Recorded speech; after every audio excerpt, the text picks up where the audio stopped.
This DIY tutorial by Heather Wolf-Smith is brought to you by collagepet.com. Hey pet lovers, it's Heather from heatherwolfsmith.com, and today we are making a DIY dog bed out of household items, so don't go away.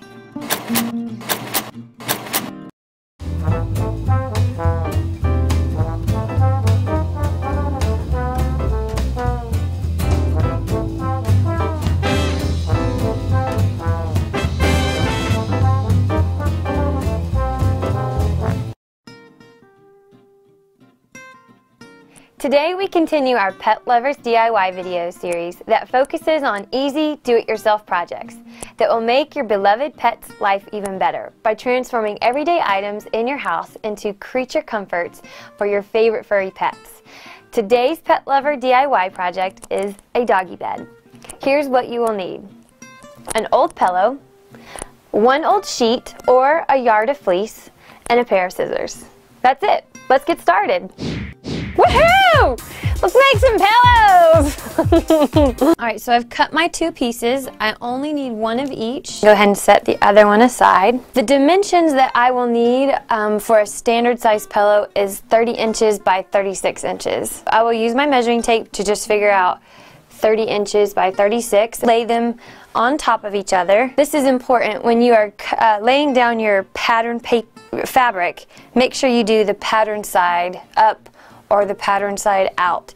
You don't want it to be trapped on the inside. So this is the right side up. And I need to flip my green. Actually, it's fine.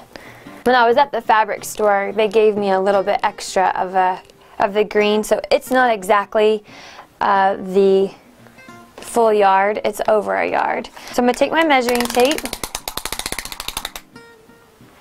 and this is 37.5 inches. I'm going to go ahead and keep that length rather than just cutting off 1.5 inches. I'll just save it and it'll be a little bit longer. But you do need 36 inches in length. And now we'll do the width of it. It needs to be 30 inches. Okay, so I'm good. So now I'm just going to cut the two fabrics so they're the exact same size. So now I'm ready to start cutting the edges of my fabric so that they are the same size.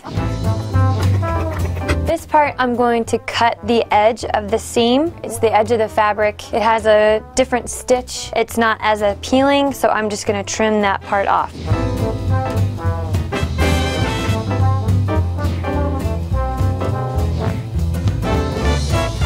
So I've already cut out a 5-inch square. It's just 5 inches in length and height, and I'm going to lay it down and cut out 5 inches out of each corner, and it keeps it from being bulky on the corners. So I'm just going to lay this down and cut around it. I guess you could keep these corners for something else. They're a nice size of fabric. You could keep them for quilting, any other small project you might have. I wouldn't throw them away. It's a good size of fabric. So I've done half of it. I've got two more. I'm just going to rotate this around so I can reach it a little bit better. Try to cut these as close to the 5 inches as you can. The more even they are, the better it will look. Last one.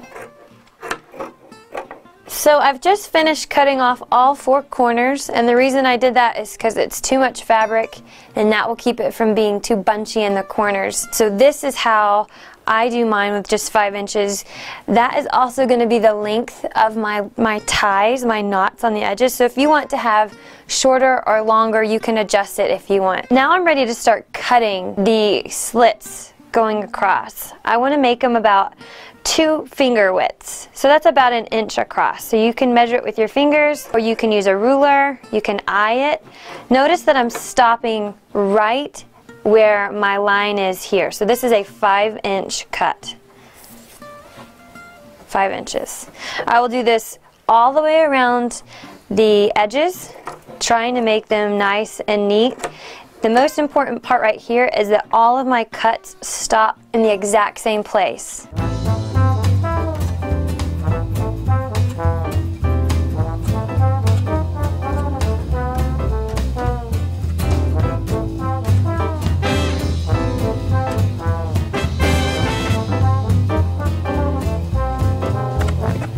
So I have just finished cutting all of the strips on all 4 sides, and I'm now ready to take off the first layer, the top layer, and put the pillow inside, and then I can start tying my knots together. So I'm going to slowly lift up the fabric, the top fabric, the black and white one, and I'm going to just kind of fold it back, and then I'm going to take my pillow, and I'm using an old pillow that's been used before, so it's not a new pillow, and I'm laying it in the middle, trying to center it on all sides so it's in the middle, and then I'm just going to fold back this black and white cover.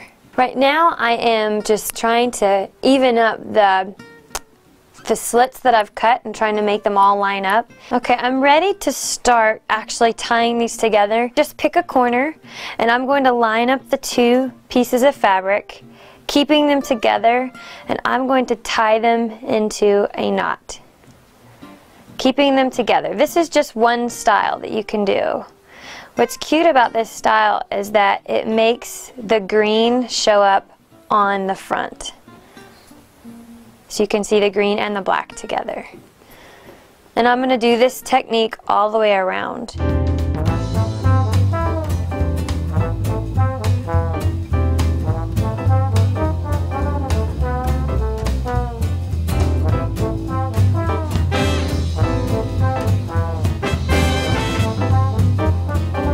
So after you have finished tying all your knots, you are finished with your bed. I always just go around and kind of fluff it and make sure it's all nice and neat in there. The last thing you need to do is give it to your puppy. Bubby! Let's try that again. You gotta wait for me to put it in there. Okay, go to bed. Do you like it?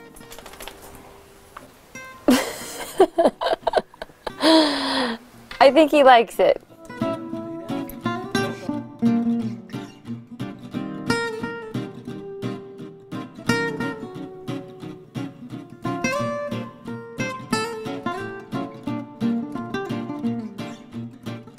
This DIY tutorial by Heather Wolf-Smith is brought to you by CollageAPet.com, where we turn your pet's photos into a one-of-a-kind work of art that will blow your mind. Check them out at CollageAPet.com.